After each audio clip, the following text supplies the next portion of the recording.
All right, guys, I think we'll go ahead and get started here. Yeah, this doesn't work. Anyway, we're just going to project.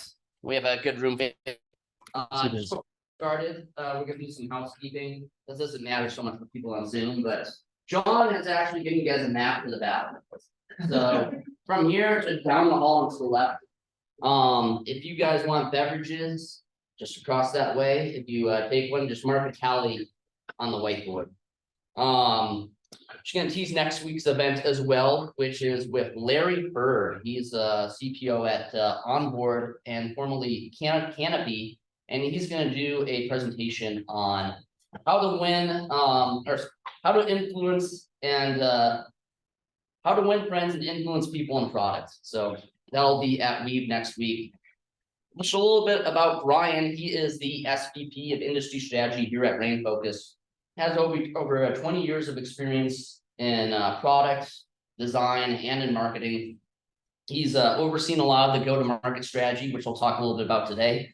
And he's also architected an award-winning account-based marketing program. So talk a little bit about that as well. So let's give a warm product hive buzz or welcome to Brian. Thank you.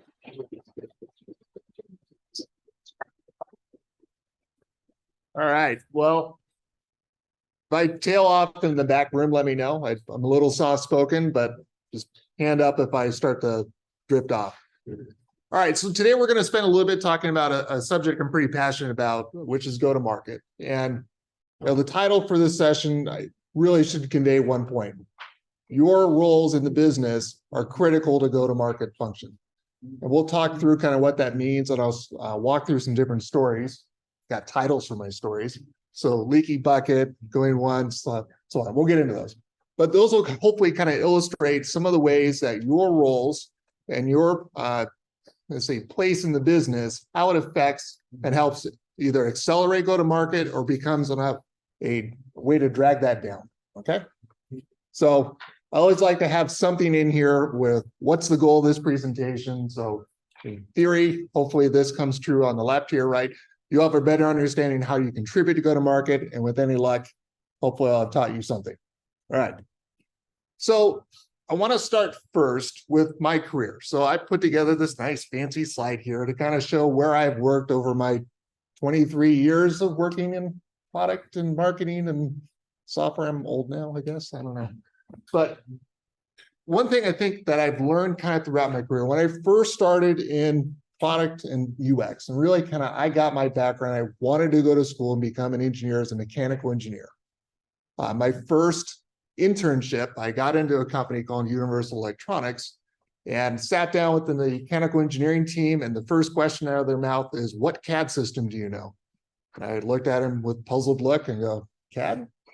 I said, I have no use for you. Go sit down there with the industrial design team. So the way I would equate mechanical engineering and industrial design to product and UX, product management is much your leaders like that in mechanical engineering. Industrial design is your UX designer. So that's what really got me into the space of design. And I found out I kind of had a knack in it and did fairly well in that internship. But one of the things I think where I was focused early in my career is I wanted to build. I wanted to be on the product side. That was where my passion was. And as I kind of grew up through that and ran my own design business, I found out, you know what, I do love products, but I also love building people. And that kind of became the next phase of my career, was really kind of learning and working with management and building different product departments and UX departments across different companies.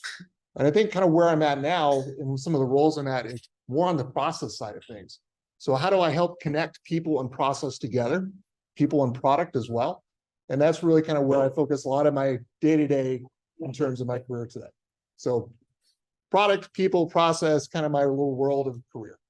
Make sense so far? All right, so now that you have a little bit of context about me, let's talk a little bit about go-to-market. So any search or chat with our ChatGPT little friends or AI friends out there, we'll give you a nice little rundown on what go-to-market is and what go-to-market strategy is. There's all sorts of little frameworks out there. What I'm going to focus on today is Brian's version of go-to-market. So I'm going to try to distill some of this into how to think about this. Go-to-market, 5 things. You got to know your market. You got to know where you target in that market. You got to know how you deliver that target value. And you got to understand how you can measure that value and ultimately how that's going to grow your business, right? So there's a whole variety, a laundry list of things that go underneath these categories. And I bolted out some of the things that sit usually in UX and product management, right? Product marketing has a hole in here as well. You also say the marketing department, sales department, but typically these bold things show up on product management's list and are something that they're attuned to. Sound right? So the trick, go-to-market is a shared responsibility in the business. And this is where things can get sideways in a business. And this is where I think product management and UX have a outsized role in helping to influence this. So if you step down from those top 5 things, another way to think about this, right? Your market and your target, marketing's job is to take advantage of that information, right? They're out there to attract and drive awareness for your offering. Hopefully those folks that come in get to sales where they're going to set promises and expectations for what your offering is going to do or not do. Then there's going to be the last group here, which is product, right? You're developing the solutions and ultimately solving the problems that generate the value that help resonate with the target market back down the line. And last but not least, there's usually a service or support component that is really kind of the last mile of the customer experience. Most B2B software or software in general has an element there in that space. Okay. All right.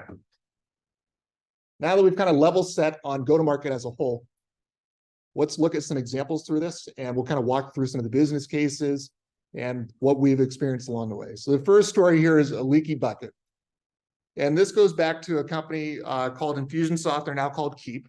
They're based in Phoenix, Arizona. But they do small business sales and marketing software.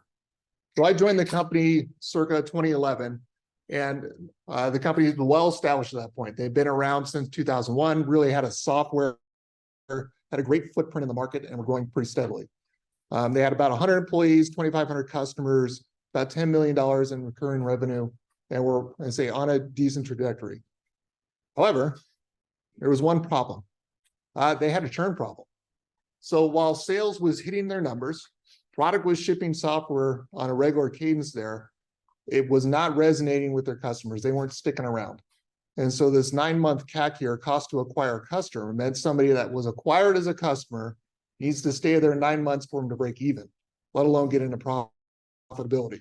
So if you're losing 5% of your audience every month, you can't bring in enough people to kind of help offset the cost you're expending to get them in. So this is a big problem. And in a SaaS model, this is a killer.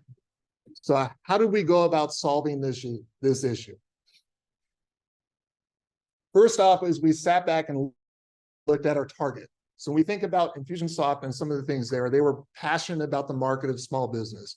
There was no question that that was the market for this business. The problem was who we were targeting with it. And I think one of the first things we did is we actually stepped back and we segmented the customer base. And we said, great, who in this customer base sticks around?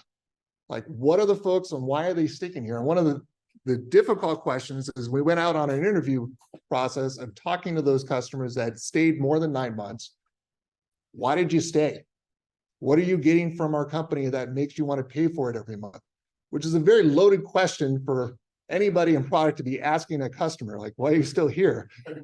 So, but we learned an awful lot. There was a lot of common themes that we saw across that audience and those customers that we could take back and say, hey, here's why they stuck around. And we actually ended up developing a variety of personas from it. The next thing we did is we rode the train, right? This was kind of the marching, rah, rah, get on the train kind of thing. So I don't know really what that means. But point is, we sat down with our service team. So the way the model worked there is sales would close the deal. The customer would then get with our services. They would have 4 calls with our service team to kind of get them to value, get the software implemented, and then they're off on their way. By sitting and listening and being on those calls with our service team, we learned an awful lot of what was a struggle between the client or the customer, and ultimately was struggle between our service teams and actually getting our software up and running for these folks. And that firsthand experience of sitting there with them really helped kind of allow us to, again, kind of see the other side. The other thing there was we sat in on calls that we knew were targets. So I think that's a big point here. You'll notice on the first thing, we only talk to customers that stayed with us, and we only listen to calls for customers that we anticipated were going to stay with us. That's a big thing, right? Who you listen to as an audience is going to influence where you choose to go solve problems, right? And the last thing here that came out of that is we had a criteria that we gave to sales and really to marketing that said, hey, here's how you're going to understand a customer. Red, yellow, green, based on company size. Red, yellow, green on technical aptitude, and we give them kind of a way to evaluate that. If anybody's in the red category, hang up the phone. Don't want them as a customer. They're going to churn out anyways. Let's not go spend the company's money and effort and time to acquire that audience, which was a big step. We went from having 500 customers come in a month to 100. And that's a big investment for the business, right? You see those numbers drop off like that. That's a big deal. And our CEO, our sales leader, and our marketing leader at the time were bought into this because, again, we wanted to serve, fixed churn. And it did, right? By focusing on the right audience there, those 100 customers that we focused on stayed, which is where you need to be when you're, say, growing your business there. So the next thing here is aligning value, right? So again, where does product and UX in it? I talked about kind of the personas and how listening to the right audience allowed us to see that. It was very important for us to put together some sort of artifact, right, that everybody could rally around. And that happened to be 3 personas. So again, kind of UX world, right? Building personas. We could get the company rallied around these personas. And most importantly, were value statements for them, right? These aren't problems. These are what they want to achieve, right? So if I use your software, here is what I expect to get out of it. And we borrowed this, how to write a user story, right? That I want to blank, so that blank, right? That was our format for these value statements. Evangelize that across the business. Guess what marketing used to market to our customers? Those value statements, right? Because that's what's going to get somebody to perk up, especially the audience we want to be bringing in. If we know that our audience is the one that stays, and these are the things they get value from, marketing, go use that to market and get more of those folks. Those are the ones we want to be buying and using our software. Next thing here was, again, getting with the product team and the UX team. And we had already ridden the trains with our service folks to kind of see firsthand how things were working.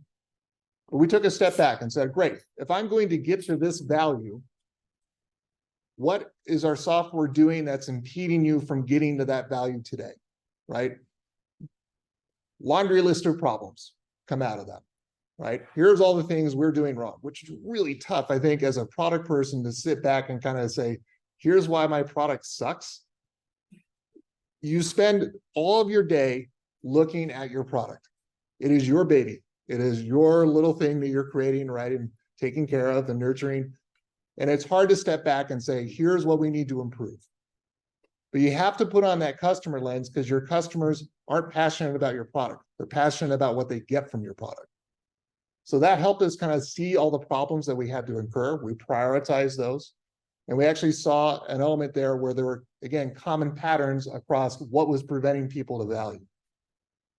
Then we put a time box on it. And this, again, as having served both as product manager, as a leader of product in this organization, this is tough. We said, you've got 2 weeks to design the solution, start to finish. So go prototype it, draft it up. You're going to vet it with some customers, and you're going to come back at the end of it and say, great, what worked? What didn't work? Cool, go do that again. And then go do that again. Those 3 iterations, I think, were really helpful in this team kind of getting to something very quickly. You see this in a lot of product philosophies today in terms of minimum viable product and lean startup, kind of all these different ways to help push out solutions fast. That iteration, I think, was a key thing for us in terms of helping to see what was ultimately driving value. And then the other effort there is you had to ship it, right? And say, as a business, we were saying, great, we're marketing to this audience. These are the ones that are going to stay, going to be profitable. This is the value we want to deliver to them. How fast can we get them to value and get that product change out to make sure they're getting to that? Once we had shipped those things, and it ended up being a really kind of a game changer for the business, was we never stopped riding the trains. That just became part of our ethos for product. And we knew that that needed to be a component there in terms of, even though we had made some great advancements in the software, there was still a human component to it. And our customers are at the core of that.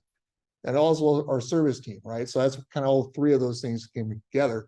Let's work with them to see how that's working. And what we ended up seeing, one of us by continuing to ride the train there, is even though we had built a new feature that really helped folks kind of get there faster, our service team and our clients kept building the same thing. And so they were using our tool to kind of get there, and they were getting there faster and more efficiently, but they kept building literally the same campaigns over and over and over again, which really kind of led to the next big innovation there as we said, hey, wait a minute, why don't we just templatize these things and create a catalog of it? And that kind of really set that next level of growth in that company. That also allowed our service team to move up what is called the value stack there, right? It's nice when somebody is able to kind of do things for you. It's more valuable to you when they start advising you and giving you guidance on how to do things, right? That really elevated the role of our service team and the value of that consulting from being someone just doing the work to somebody that could help me get better in my business. What that resulted in for this company is we went from 10 million AR to 85 million in 3 years.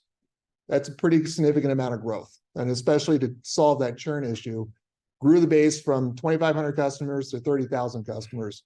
Company grew quite a bit. We raised over 100 million in funding. So good example there, I think, of what can be used when product management and UX take a stronger position in understanding the right customers, aligning your efforts when you're building out solutions to them, and enrolling the business in that philosophy to have a sound go-to-market. Okay. Next story, next chapter. Going once, twice, sold. Wait, you sold what? Okay, so this one hits probably a little closer to home. So I joined Canvas and Instructure. I was the director of product for Canvas for about a year and a half. So this is a little short story on this guy. But if you're not familiar with Instructure, they have a product called Canvas. It's the market leader when it comes to learning management systems. When I joined the company, they were really heavily weighted into higher education. So if you looked at any of the major universities across the world, they were using Canvas as their learning management system. Company was doing fantastic. They were well on their way. They were on charting a path to IPO, I think, when I started to join there. So this was the cash cow of the business. They had another product that was in development at the time, kind of in really just getting a start, called Bridge, which was their corporate LMS. I don't know if anybody's familiar with that. But those were kind of the two products that were going on in the business at the time when I joined. Cool. Welcome to your first day as Director of Product Management. By the way, the sales team has sold your roadmap for you. Our sales team had a great problem or opportunity, depending on who you talk to, where as a client would buy this software, we would promise to go develop things for them. Anybody had that problem before? Yep. Yeah, there we go. All right. So the first step there, like, product had a revolving door in leadership. I was part of that revolving door. And I think that's what really kind of led to sales selling the roadmap, is they don't have one, therefore they will fill the void. It's a problem, right? So we're going to talk through kind of how did we overcome a roadmap that was basically sold. Okay. For Instructure, kind of bringing us back up to go to market, and specifically Canvas. No question on the market we were in. Nailed it. In fact, no question on who we were selling to. Nailed it. Company was firing on all cylinders there. The question was, how are we providing value? And when you're only providing value to a customer because you've sold them something specific, it doesn't really resonate with the other thousands of customers you have. And that's where things got kind of a rub here, where sales was doing, I think, the best they could in terms of driving growth for the business, but inadvertently really taking our customer base out of the equation in terms of things we were going to build on. So step one was trying to figure out, quite honestly, what was sold. So went on a wonderful tour of our sales team asking, great, what did you sell? When's it due? And really from there built a roadmap out and said, great, here it is. Here's our roadmap. We can't go back on these commitments, but we're going to follow through on them and we're going to deliver these things. So that was step one. While we were doing that, and because our roadmap was basically handed to us as a product team, that actually freed us up to go investigate, right? And I think that was the biggest things there, was helping to get the product management team and the UX team out back with our customers. Bought us some time. Like we had the next 3 to 6 months kind of spoken for, and we knew what we were going to build for those things. Let's go put together the right vision that aligns with our customer base and go build that. So go work with your customers, go understand who's going to be, what we can do to advance with them. That allowed us to kind of get some good graces with the rest of the organization. So, hey, we're hitting the dates on these contracted items, and we're going to add these things here that are extending the roadmap that all happen to be driven from our product vision. So everybody was bought into the roadmap for the sheer fact that they had a stake in the roadmap for a customer that had been sold. We just kept adding to it the things that were aligned to basically the larger customer base. So little tip or trick there. Next, because of how we had sold the roadmap, there was also a dysfunction in terms of our customer base not seeing things come out that were relevant to them. We also had the same issue with the service team. So again, another company that has a service component to basically getting the LMS set up for the institution. Service had a laundry list of things they needed basically to be addressed. So as a organization, the thing we did there is we set up, hey, these are the roadmap items we're going to go after, but service, we want to make sure we support you as well. Give us your top 10. What are the top 10 things that plague you as a department that are important to make your jobs more successful? And we'll sit with you once a month, and we're going to look at that top 10, and we'll pick 1 or 2 off of this to either go do, come back and say we need more information, or say no. But we're going to close the loop on those things. So yes, no, we need more info, which typically led to we need a no, right?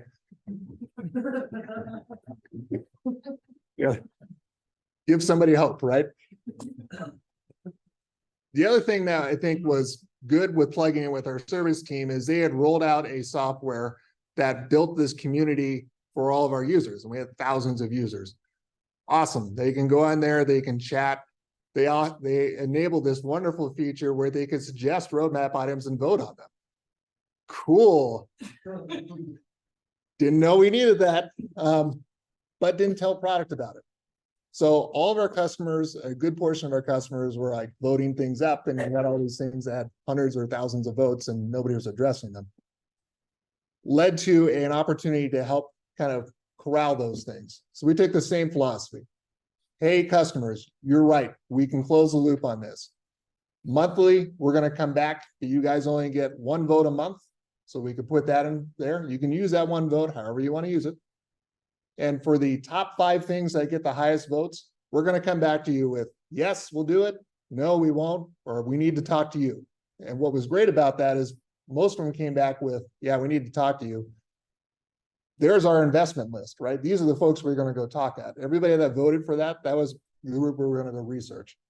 They're already investing basically in this thing, so it makes it a lot easier to know who to talk to. That created kind of the framework here for our roadmap, right? Big rock items were the roadmap. I use this analogy as though everybody knows it. Every big rocks and sand, seen that? No, nodding, yeah. Real quick. Do you have sand and you have rocks and you try to put them both in the same thing? Don't put the sand in first, put the big rocks in first, then put the sand, they'll both fit. There you go. Try it. The result with all this, right, is we got our customers, our sales team, our service team, all in alignment there by having a framework in product management, right? And we had a clear roadmap. We had rules set aside for how we can manage these things.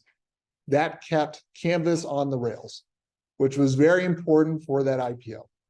As a Canvas was driving the majority of the revenue, the juice for that next market was coming from Bridge, but Canvas needed to stay on the rails. We also needed to demonstrate our ability to go into some different markets. By having that framework in place and by having that alignment, we're able to go do those things at a predictable cadence, which is important when you're becoming a public company and you have to share all those details. Okay, last story. What are we doing here? Doing good. Okay. Poof. Now what? So this one's going to come real close to this company we're at today. Career limiting move. So a little bit about RainFocus. We're an experiential marketing platform, which is a fancy way of saying we manage large events, meetings, and get-togethers, much like you see for this, for major corporations and enterprises. So our business is really, is a circa 2013 we were founded. We really had a software in 2016. Our first client was Oracle, and kind of the big names in high tech were our customer base and are our customer base. But we do primarily the large, big event. So something like a Silicon Slopes, which is going on today, is a good example of that. Dreamforce, another one from Salesforce. Those are events that we power typically. So when I joined the company, we were very small. I joined as a UX leader. I don't know if you've noticed, there's a pattern of me joining in UX and quickly being worked out of it. I don't know what that means. So cool. You run events. You're crushing it in events. 2019, we absolutely nailed it. We hit our annual number in June of that year. Like we were crushing it. Roll into 2020, everything's going great. Hey, we're going to do even better this year. Would not have had a pandemic on my what to watch out for threats list. I can promise you that. So March hits, right? Everything shuts down. Really sucks if your software powers in-person events. Like not a good thing when in-person events are literally not an option across the entire freaking world, right? So that was a shock. And I think on this one here, our market shifted quite considerably. Now, the thing I think we saw with our business was really everybody kind of rally around, how do we get over this hurdle, right? It becomes a real crisis there in terms of, hey, what do we do now? So I've got kind of some bullet points on this, right? Market disappeared literally overnight. We went to zero revenue. And that's zero revenue, air quotes. People can't see me, but air quotes, right? Really what that meant is we worked with our customers and said, look, we're suffering through this just as much as you are. We're going to let you out of your contracts. So literally every customer had to be renewed. And that's a bold strategy. And I think it's a good, I'll say, testament to our business of how deeply we work and partner with those clients. But it's also an incredibly gutsy move. Like literally, we have no business at this point. So where do we start? First off, we got our hands dirty. I think one of the big things that, again, has shown itself time and time again is when you can get a cross-functional team together and there's urgency and there's a challenge around it, there's nothing they can't do. So we got our product, UX, engineering, service, and customer all in the same room. And the goal there was, great, what do we do? Because they all had spent millions of dollars for these events that were going to be happening in March and April and May and June. And those trains were well on their way. So how do we do this and take advantage of this without necessarily losing all that investment? So with those teams, they're able to kind of get and work with customers hand in hand. That allowed them to learn fast. And it also kind of helped us understand where we could take our software and our value for what we provide, and ultimately work together with them to translate what we had already done to what could be done there. Another thing here I think was really important was how our engineering team showed up. A little biased, but our engineering team is second to none. You can debate me later. But we started with partner. You always hear about this build, buy, partner, and it always usually goes in that order. We started with partner. What things could we integrate with immediately that solved our gap, right? We were working with our customers. Hey, we need to do this virtually. Great, we don't do things virtually. What can we plug in here to help keep what we have as core and ultimately still enable you to have your event?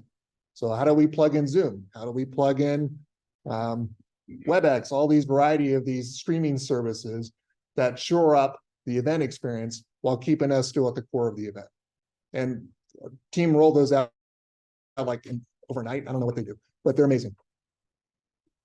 Next, as we sat there with it, with our clients, right? And we were able to deliver those first events. Literally the first event we did was NVIDIA's GTC conference. and just kind of help with kind of scale on this.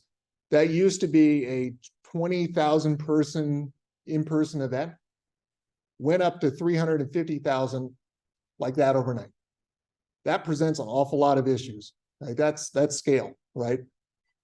Because we were able to scale and we already kind of had this in place, it helped us kind of rediscover our strengths. We had built some features to serve kind of a niche market where they have rush kind of events like that. And it was just kind of something sitting on the side that very narrow segment of our customer base took advantage of, that now our entire customer base was taking advantage of.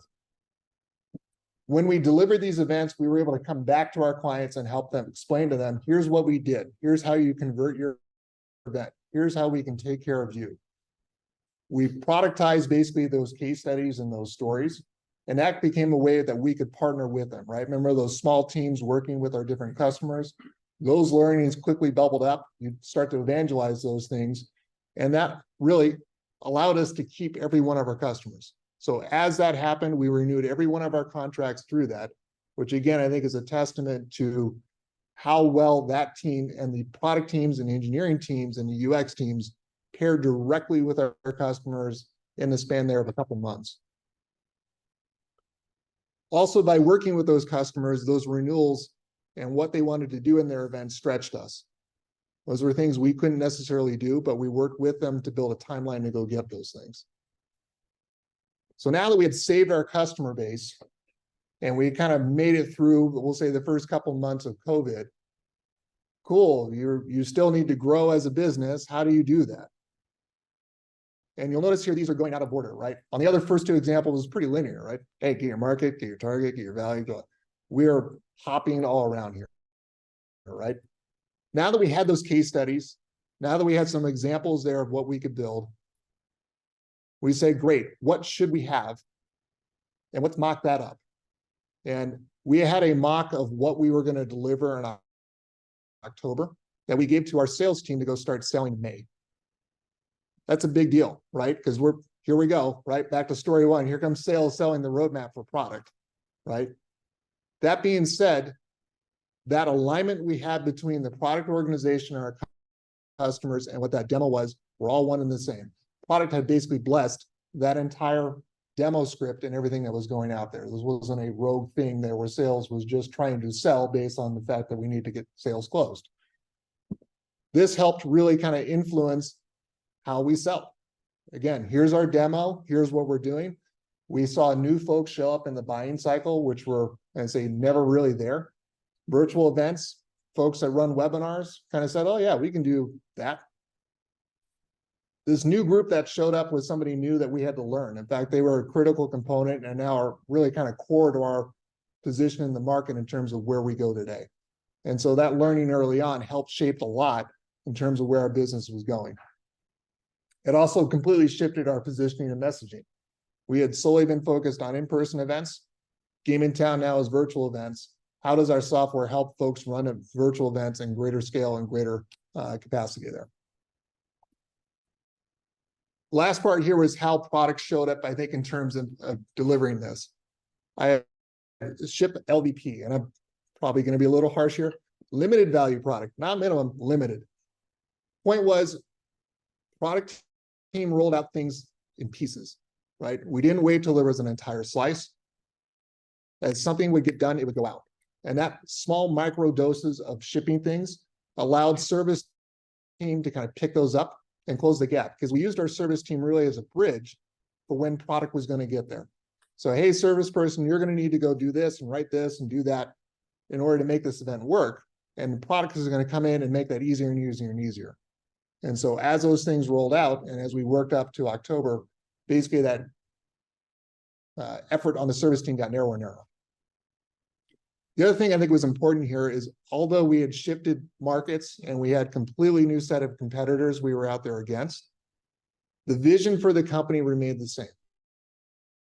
Our North Star was still to be the experiential marketing platform for brands.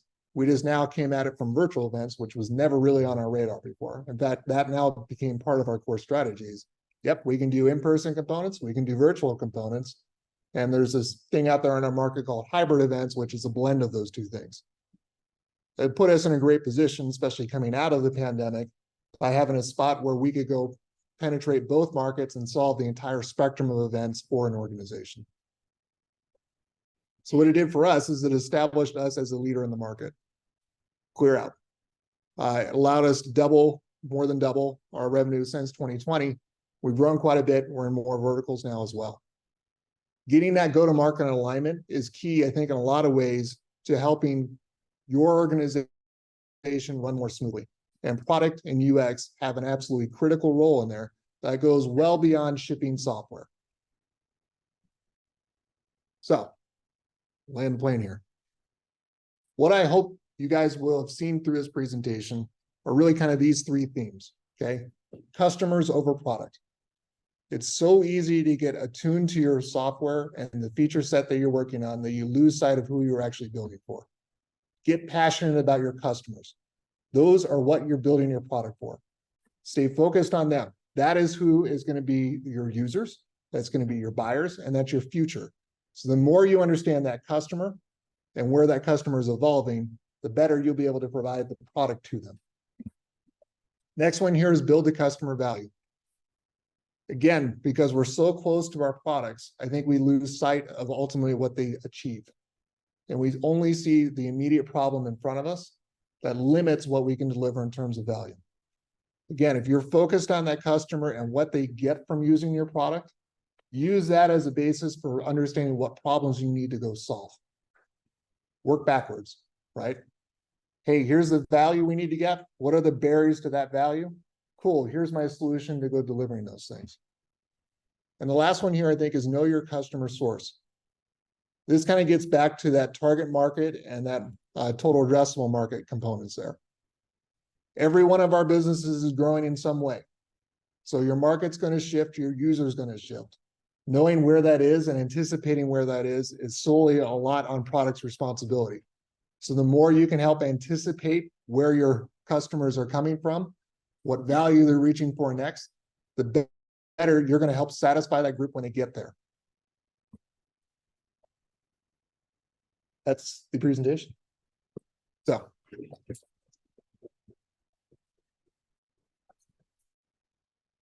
Happy to answer any questions. I've got my personal email out here, also on the Product Hive Slack, so you can DM me there as well. But any questions I can answer or apologize for saying, or yeah. So with your first story, you went from just a couple of million to a huge growth. How did you guys make that scalable? Yeah, so I'll start with maybe some numbers. So the question there was on the first story, how did we go from 10 million and scale up in order to reach that 85? I started there as a UX consultant. So I got brought on in that regard. Like 3 weeks later, I became the director of product. Don't know how that happened, but battlefield promotions or something. There we had a small team. We really had 3 product managers and 3 UX. So we had 3 teams at the time.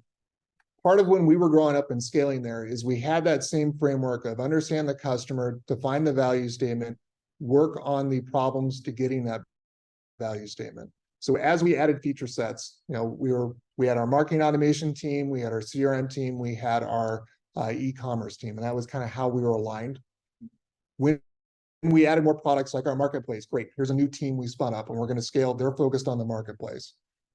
We added a mobile app, great, mobile app team, you're going to be here. So we added teams basically that still operated under the same framework, but were built focused on different products and growing up. Does that answer your question? Okay, perfect. Any other questions? We'll go here first. Okay. As engineering, how would you immediately get involved in the go-to-market or work with product? Great question. So as an engineer, how does an engineer get involved with product? Honestly, the best things I've seen in my career, and I'm going to point to 2 of them in the back room here in a second, is as an engineer, go talk to your customer. Ask to be on those calls when UX is interviewing them or product is interviewing them. There is inherently magic when an engineer hears firsthand what is going on with a customer. And your guys' ability to solve those problems is second to none when you have firsthand experience experiencing the customer problems. These two gentlemen in the back here, Robbie and Wayne, by far are the best I've ever seen anybody do that in their career. And we probably overabuse this, but we constantly put them on the phone with our customers. And rightfully so, because they solve their problems very quickly. Yep. Wait. I can add that also in our line of work, we get to power some large events. And one of the things we get the privilege of doing, that not everybody gets to do, is actually fly out to San Francisco or San Diego or Orlando and actually help put on the show. And nothing quite like that experience to send your engineers to send a few extra, people to staff those events from engineering and various departments of the organization to help you figure out what's important, what's not important, what the target is.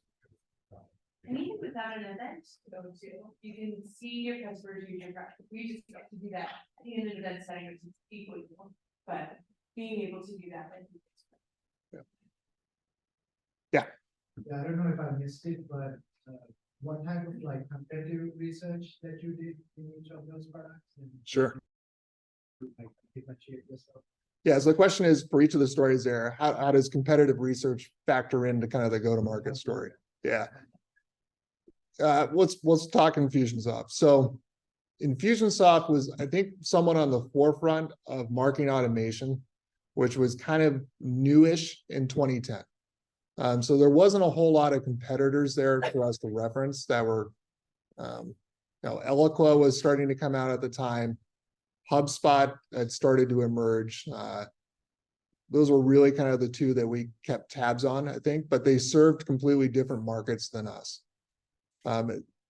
When you're using competitive research there, kind of way I look at it is you, just like you're going to do, right? You want to understand who your target is. You also want to understand your competitor's target, because you may be competing for different ends of the market.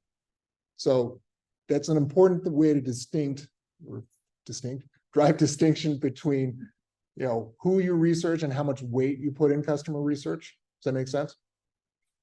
For Canvas, there was a very clear competitor, as Blackboard. So that one, like, they were the, really the monopoly in the space. And that's, I think, part of Canvas's story, right? Is they stood up against the, the monopoly and toppled it, right? Yay, Canvas. So there we did actually keep very good tabs on it. In fact, there was somebody had built a public-facing website that would communicate when Blackboard was down. So don't know who that was, but it was something we kept tabs on, right? So we were constantly looking at them as what are they doing? What are they doing next? And how can we leapfrog them, right? RainFocus, we do competitive research. We want to keep tabs on our folks, but it's unique, I think, in terms of how we use it. A lot of folks in our space are focused on just kind of the narrow element of how do I run an event, which is important, but it's what you do with that event and how it feeds the rest of your marketing is where we kind of paint our picture. So we use it to kind of understand, well, how easy are we compared to them, but it's not directionally where our strategy is. Does that make sense? So 3 different examples there. Yeah. I'm curious about the experience where you and your sales team basically try to do the roadmap. What was the experience like when you worked with the sales team, essentially getting them not to do that with the pushback? Yeah. What was the conversation of that? So the question was, when sales has sold your roadmap, how do you work with them and how do you get out from underneath them?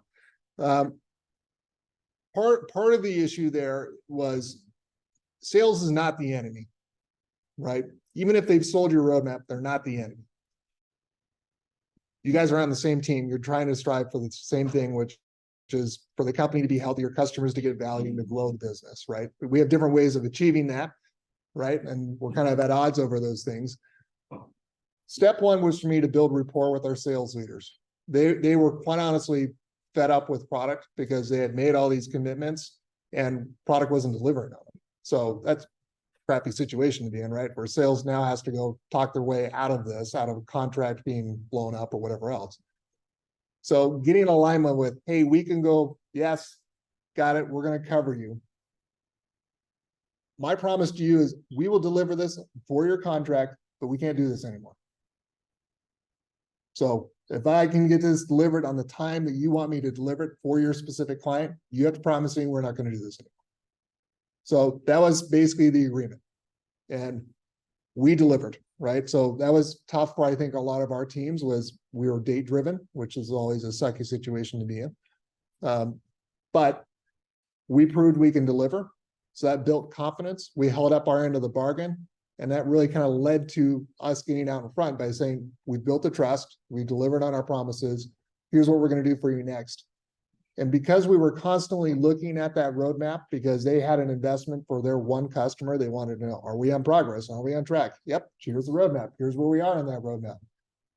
They were already focused on it. And so when we just started adding things to the roadmap that were bigger, we could tout those things. Hey, go sell this thing next, right?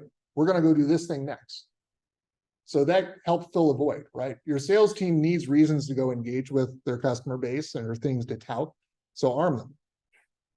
And that was really kind of our strategy there to help kind of bring sales together with us versus work against them. Yeah. So one of the challenges that I've seen with my small fintech, one with MasterCard, is facilitating some of these agile processes. Now, at my last fintech, I had one product, right? Now, Sure. MasterCard has dozens of products. How do you have any suggestions or comments on how to facilitate some of these agile mindsets in larger organizations? Yeah, so the question there is in large organizations, when you have a multi-product organization, how does Agile get translated to these different products? I'll use Instructure as an example of this. So Canvas, mature product, large customer base, like their product market fit was established, right?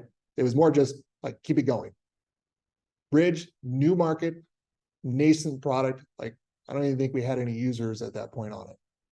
So my recommendation there is it isn't a one size fits all approach to your products. You got to know where they are in their life cycle. So for your bigger, I say, products that are mature, it's going to be hard to change whether you're, in waterfall and trying to go to Scrum, right? That's a big change and material change for a lot of folks there. Is it worth it? I think is probably the question there. On your smaller products that are, I say, less mature, you can induce more change there, right? Because then they're figuring it out. So I don't know if I've truly answered the question, but I think the point I'm trying to make there is it depends on where the product is in its maturity. And more mature it is, harder to make the change, probably less advantageous to make the change versus something that's newer and you can play with it. That help. Yeah. I loved all the examples. In doing it, it seemed like you dealt with a lot of different people at all different levels of the company. Correct. Do you have any lessons on just dealing with people and like that? Yeah. How do you deal with people is the question. Right. It would be great if there weren't people involved, right? You much like in UX and product management, right? Your goal is to understand your user, right? So you want to get in their mind. What are they thinking? What do they want? What are they trying to achieve? What are, I'm interviewing you to understand how I can help you. No different for anybody else in the organization. Yes, you work in the same company, but each department is incentivized differently and has different objectives they're trying to achieve. Help understand what they're trying to do. And there you can find the common ground to relate with them. And that would be my advice. Treat, if you have a hammer, everything's a nail. I would use that philosophy, and that's something I think has worked throughout my career. Is step one is I want to understand what you're going through or what your challenges are, what's driving you first. Then I can have the conversation of how do we align on that, right? Because if I understand where your pain is or where your goals are going, I can either help relate what I'm trying to get done to that or help bridge the gap between those things. But you got to understand your audience. That makes sense? Yeah. Do you use an active listening technique to them hear you? Or for you to hear them? So fun fact, I get to work with my wife. And the surrogate says. Loaded question. Loaded question. Are you listening? Yeah, exactly. We will see how well I answer this question. Yeah, so thank you, Sarah. So the question is there a technique you use to help listen better? And yes, there is. So active listening, if you're not familiar with it, there are all sorts of talks and videos on how to do that. So in a nutshell, there are, we'll see if I can remember this, 3 types of listening, right? Type 1, I'm listening to speak. So take a breath so I can get my point in, right? Step 2 is I'm listening to hear, right? So I can understand what you've said, right? So I'm going to be hearing what you said so I can respond to it, okay? Third one is I'm listening to understand your thoughts, okay? And that's where active listening comes in. So my team probably is tired of me doing this, but I'll stop in a meeting and I'll say, let me play that back to you. And I'm going to use my words to capture the thoughts that they expressed. And the opportunity there for them is to correct me. No, I didn't say that. That's an important thing, right? Because it conveys you were listening. And it also brings you now together working on the same thing and making sure I understand what it is they're trying to communicate. So I think that's maybe, we'll say the reader's, Cliff Notes version of active listening. There's all sorts of different techniques in it. Fantastic for interviews. Like that is the interviewing technique. So highly recommend studying that one because it's going to allow you to be better at getting the right information out of those interviews versus just asking questions and gathering responses. What role does empathy play in, especially in customer interviews for your engineers and whatnot? Because, I mean, and this does piggyback a little bit off what you're saying, but that's super important, but there's a balance because if you're showing too much empathy, you could overpromise and overcommit. You're acting like I'm a champion for my customer. I'm going to do this for you. They're going to get the impression that they can ask for anything and get it. Whereas if you're saying a lot of no's, you're not getting that customer satisfaction or that maybe that level of trust if you're not doing it. Yeah, so the question, play us back, There you go. is how does empathy play into, we'll say, the decision process for product management, right? To what degree do you go there? And maybe I'll tweak this a little bit.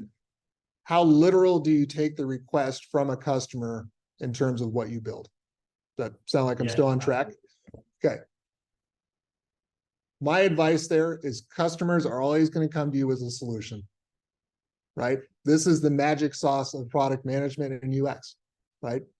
How can I back out of that solution to understand the problem that you're ultimately trying to solve for? And you can help guide the conversation a lot of ways with your interviewee of, okay, if I give you that thing, what does that do for you? Like, what problem does it solve? And if I solve that problem, right, now we're stepping back. Why? Why do you care? Right? There's your value statement. So you can use the solution that they provide, right? And I think it's great. Please give me what you want me to do, right? But let me step back through that so I can help guide you in that conversation back to ultimately what I'm reaching for, which is the value you're trying to get to. Does that make sense? Yeah. Yeah. Yes. What's the best active listening, either TED Talk or book that you've read? And then what are also like 1 to 2 books that have like greatly influenced your career and product? Yeah, great question. So playing that back. What are the active listening materials you'd recommend I go check out? And then what books have heavily influenced you? I'll start with the books because I think I probably have a better answer on that one. The author. It's a book called Multipliers. I'm trying to remember the author's name. Love that book.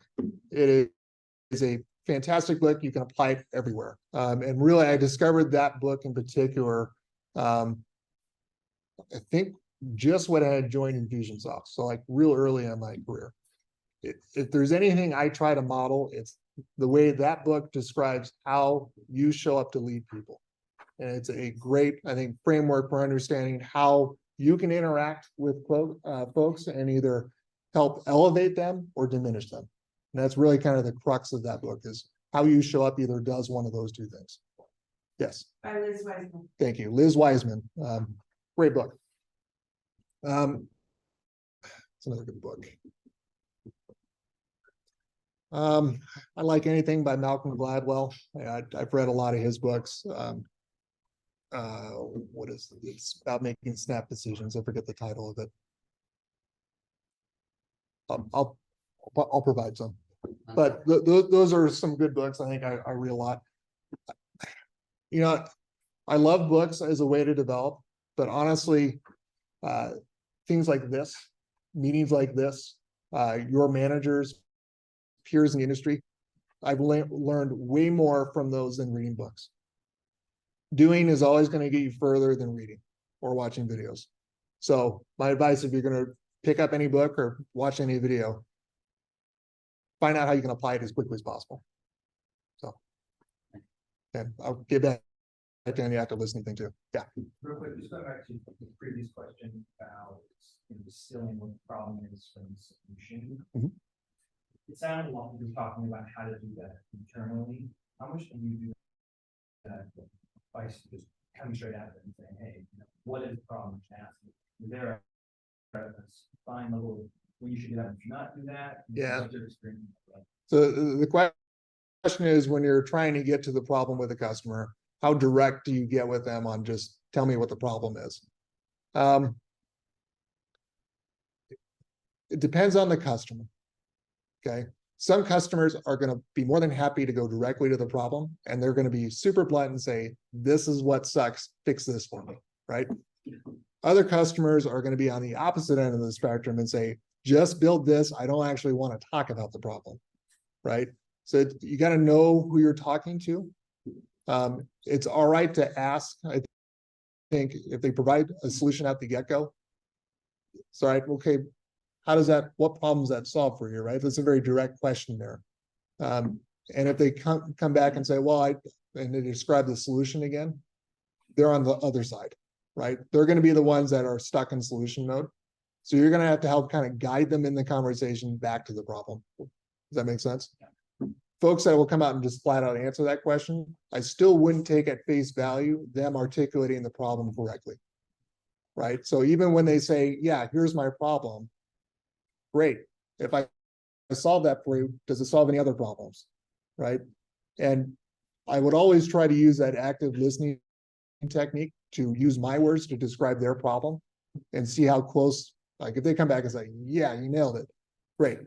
Write that sucker down, that's the one we need to go do. Right? That makes sense? Okay. Cool. I think that's it. Thank you. I appreciate it.